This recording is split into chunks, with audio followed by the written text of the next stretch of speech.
दुष्काळ असो किंवा मुसळधार पाऊस, या रहस्यमय कुंडातील पाणी कधीच कमी जास्त होत नाही. नेमकं यामागचं कारण काय? तर मागच्या व्हिडिओमध्ये आपण माळमठ पाहिला. या मठाजवळच आपल्याला एक पुरातन शिवमंदिर पाहायला मिळतं आणि समोरच सुंदर असा नंदी मंडपही आहे. येथून काही पायऱ्या खाली उतरल्यावर आपण पोचतो या रहस्यमयी कुंडापाशी.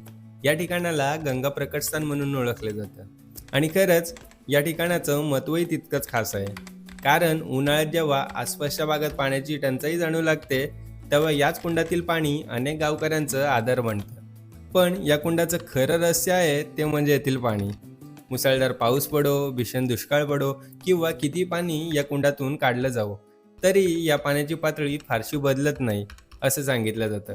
नेमकी यामागचं कारण काय, हे आजही एक कोडच आहे. तुम्हाला या कुंडाबद्दल माहिती होते का? हे नक्की सांगा. आणि अशाच ऐतिहासिक गोष्टी बघण्यासाठी चॅनलला फॉलो नक्की करा.